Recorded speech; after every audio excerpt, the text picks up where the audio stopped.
날씨가 추워서 그런지, 더 좀, 두뇌 활동이 좀 떨어진 것 같아요. 64칙을, 지난 63칙하고 같이 한다 그랬는데, 제가, 그 63칙에서 영상을 끊어버렸어요. 그래서 오늘은 64칙을 해야 됩니다. 부처님께서, 금강경에서, 처음 시작할 때, 수보리가, 선남자 선녀인 발안역따라 선맥선보이심자 응여시주 응원하주 운하항복기심. 깨달으려는 선남자 선녀인은 그 마음을 어떻게 머물고 어떻게 항복받아야 합니까? 이렇게 묻잖아요. 그러니까 부처님께서 응여시주 여시항복기심, 이와 같이 머물고 이와 같이 마음을 항복받아라, 이렇게 말씀하시거든요. 그래서 이와 같이는 지금 부처님 당신이 정원주 대면념, 결과부자 단신 정원주 대면념, 결과부자 하시고 몸을 단정히 하시고 바른 원에 머무시면서 대면념, 얼굴을 마주하고 생각에 드셨다, 이 말이요. 그래서 정원주는 뭐냐? 바른 원에 드셨다는 것은 중생을 다 제도하리라. 여기서 중생은 생각이란 말이에요. 생각이 일어나면 그 생각을 다 돌이키리라. 돌이켜가지고 그 생각이 일어나는 자리에 들어가리라, 이 말이에요. 그리고 이제 대면념은 우리가 자기 얼굴을 보려면 어디밖에 못 봐요? 코끝밖에 못 봅니다. 그래서 부처님은 지금 코끝에 시선을 두시고 비파산을 하신 거예요. 예시관, 이와 같이 보기.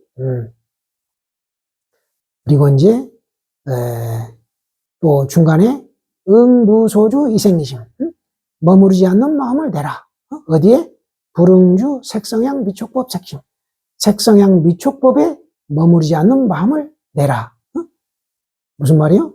바깥 대상에 떨어지지 않는 마음을 내라. 바깥 대상에 나가 있는 마음을 돌이켜서 네 마음자를 데려와라, 이 말이야. 그렇게 하려면 어떻게 해야 되느냐? 응작 여시관, 마땅히 여시관을 지어라. 이와 같이 보기를 지어라. 부처님 당신은 비판선하지만 지금 우리는 응작 시신마, 마땅히 이목구를 지어라. 이목구 참선하고 있는 거 화두 들고, 그럴 때 시선을 어디에 두어야 되겠어요? 코끝에 두고 왔다, 이 말이야. 부처님 당신 코끝에 두고 하셨기 때문에 우리도 지금 시선을 코끝에 두고 이목구 이렇게 참고하시는 게 좋아요. 부처님께서 그걸 몸소 증명해 보이셨잖아요. 그런데도 시선을 코끝에 안 두고 다른 데 둔다는 것은 그건 부처님 제자가 아니잖아요. 네, 잘 생각해 보시고, 그 다음에 이제 반야심경에서는 관자재보살이 반야바람했다 지혜로 마음가기, 이 먹고를 깊이 수행해가지고 오온이 공황을 비춰보고 모든 고통에서 벗어났느니라, 이렇게 말씀하시잖아요.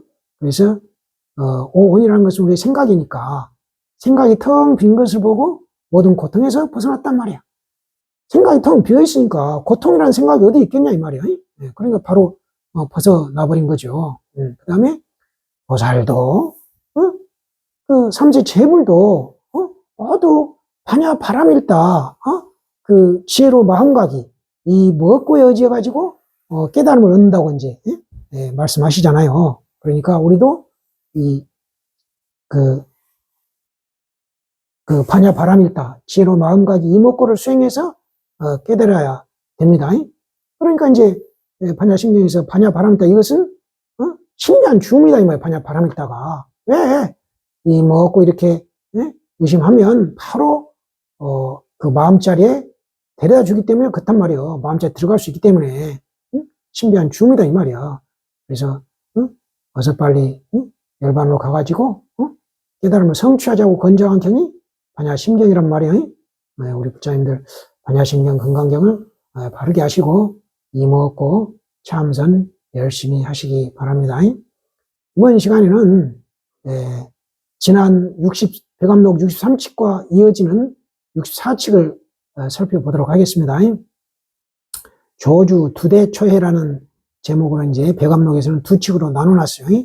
선문 염송에서는 한 칙으로 나와 있는데, 본칙 남전 스님이 다시 앞에 있었던 이야기를 들어 조주스님에게 묻자 조주스님은 곧바로 집신을 벗어 머리에 이고 밖으로 나가 버렸다. 남전 스님이 말했다. 네가 있었더라면 고양이를 살릴 수 있었을 텐데. 여기서 이제 앞에 일이라는 것은 동서양편 성당 스님들이 고양이 새끼를 두고 서로 자기들 거라고 싸우니까 남전 스님이 가서 고양이를 번쩍 들고 일러라. 바르게 이르면 베지 않겠다. 그랬는데 아무도 못 일러가지고 베어버린 그 일을 말하는 거예요. 이제 조주스님께서 마침 그 자리에 없어가지고 출타했다가 들어오니까 이제 옛날 선원에서 이렇게 출타해서 들어오면 항상 이렇게 조주스님께 인사를 드리던가 봐요. 조주스님께 인사를 드리니까 조주스님이 남전스님께 인사를 드리니까 남전스님이 낮에 있었던 일화를 말을 해주니까 조주스님이 곧바로 집신을 머리에 벗어가지고 벗어 머리에 이고 나갔다는 거야. 그러니까 남전스님이 내가 있었더라면 고양이를 살릴 수 있었을 텐데 이것은 이제 조주스님이 답변을 잘했다는 거잖아요. 네. 자, 설두스님의 소음을 봅시다. 공안을 분명하게 하여 조주스님에게 물으니 장안성 안에서 마음껏 한가로이 논이네. 집신을 머리에 이었으나 아는 사람 없으니 고향 산천에 돌아가 곧바로 쉬네. 이것은 전 시간에 한번 살펴봤어요. 근데 이제 백암록에서 이렇게 설두스님께서는 두 칙으로 나눠서 송원해놨기 때문에 좀 이렇게 올라와 있는 거예요. 여기서 장안성 안에서 마음껏 한가로이 논이네. 이 말을 알아들어야 됩니다. 장안성이 뭔지 우리 공부인들은 이런 말들은 바로 알아들어야 돼요. 고향 산천에 들어가 곧바로 쉬네. 고향 산천이 뭐겠어요? 이런 것들을 바로 알아들을 수 있어야 됩니다. 이게 이제 여기까지고, 그래서 화두는 아주 분명하게 답을 할 수 있어요. 임재스님이 그 노파에게 당한 그 화두도 염송에 보면 나와요. 근데 임재록에는 그게 없어요. 그래서 임재록은 보면 좀 어떻게 보면 그 문인들이 임재스님을 좀 위신을 깎을 만한 것은 뺀 것 같아요. 그러면 안 되는데 염송에 나와 있는 게 뭐냐면 임재스님이 탁발을 나가신 거예요. 어느 노파집에 탁발을 갔는데 이제 문을 두드리니까 노파가 나왔어요. 그러니까 임재스님께서 형편대로 밥을 좀 채워주시오 하니까 노파가 크게 염치가 없는 사람이구나. 태무염생 이러거든요. 크게 염치 없는 사람이라 이래요. 그러니까 임재스님께서 하루에 아무것도 받은 것이 없는데 어째서 염치 없다고 하시오 이렇거든요. 노파가 문을 확 닫고 들어가 버린 거예요. 여기 이거 조주스님께서 임재스님께서 지금 헛발질 하신 거지 지금. 자, 지금 노파가 조주스님께서 자 탁발을 형편대로 바로를 채워주시오 하니까 노파가 크게 염치 없는 사람이구나 이렇단 말이야. 염치가 없다는 것은 뭐 말이에요 우리가 이미 많이 가지고 있으면서 더 달라고 했을 때 이렇게 말을 할 수 있죠. 염치가 없다고. 그러니까 지금 임재스님 입장에서는 억울하잖아요. 바로에 든 것도 없는데 준 것도 없으면서 지금 염치 없다는 소리 들으니까 그런 말을 한 거예요. 지금 내가 바로에 아무것도 받지 않았는데 왜 염치가 없다고 하느냐 이렇게 말을 하니까 노파가 문을 확 닫고 들어가 버린 거예요. 그냥. 지금 이게 임재스님께서 지금 답을 잘못하신 거예요. 지금 노파한테 답을 잘했으면 노파한테 아주 공양을 탁발을 그득하게 받으셨을 텐데 지금 내가 아무것도 받은 것도 없는데 왜 염치가 없다고 하시오 이런 거예요. 그냥 소린처럼 말해본 거예요. 그냥 이러면 안 되죠. 지금 공부인이 지금 임재스님이 실수하신 거예요. 이걸 볼 줄 알아야 됩니다. 제가 언젠가 한번 이거 영상에 올려드렸는데 이거 정말 중요한 화두예요. 자, 임재스님께서 문을 두드려가지고 자 형편대로 발을 좀 채워주세요. 그러니까 노파가 크게 염치 없는 중세 염치 없는 사람이구나. 그러니까 임재스님께서 아니 지금 바로에 받은 것도 없는데 왜 염치가 없다고 하시오? 그러니까 노포가 문을 확 닫고 들어가 버렸단 말이에요. 지금 이 임재 스님 말씀이 지금 잘못됐거든요.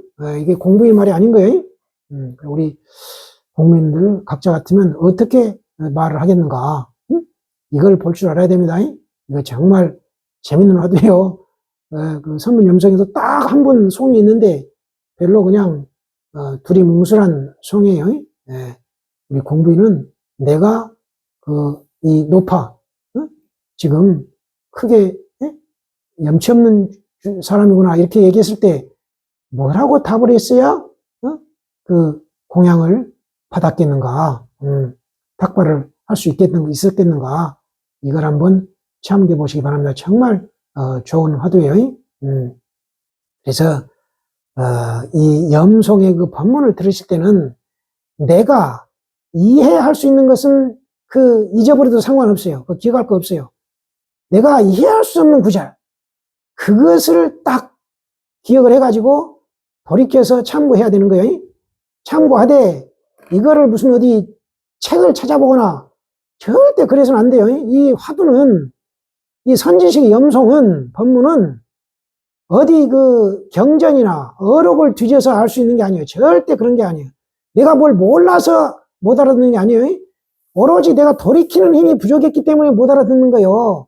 그래서 그것을 그냥 그대로 참고만 하면 되는 거예요. 이 말이 도대체 뭔 말인가? 이거 봐요. 장안성에서 마음껏 한가라히 논인다. 이 말이 뭔 말인가? 아니, 바루를 들고 가서, 형편껏 채워주시오 하니까, 그 말 떨어지자마자 크게 염치 없는 사람이구나. 지금 바루에 아무것도 안 채워주고서 크게 염치 없는 사람을 한단 말이야? 이게 뭐라고 답변을 해야 되는가? 네. 이걸 참고해서 알아야 되는 거예요. 이런 것이 정말 살아있는 화두인 거예요. 그래서 정말 우리 불자님들이 모르는 것은 내가 돌이키는 힘이 부족해서 그런 것이지, 내가 어떤 무슨 경전이나 어록에 대한 지식이 부족해서 그런 거 아니에요. 절대 그런 거 아니에요. 다만 이거 한자가 무슨 글자인가를 모르면 그건 찾아볼 수 있어요. 그렇지만 그 이외에 다른 것은 절대 할 필요가 없어요. 내가 이 화두를 깨칠 수 있는 모든 걸 내가 다 갖고 있어요. 내가 바로 법신, 보신, 화신을 다 가지고 있잖아요. 그래서 내가 공부길에서 항상 법신, 보신, 화신을 볼 수 있어야 된다고 제가 언젠가 말씀드렸어요. 네. 우리 불자님들 자우지간 이해할 수 있는 구절은 다 흘려버리시고, 이해 안 되는 구절만 딱 하나라도, 제 영상에서 여러 구절에 모르는 구절이 나오더라도 어느 한 구절이 딱 내 뇌리에 꽂힌다.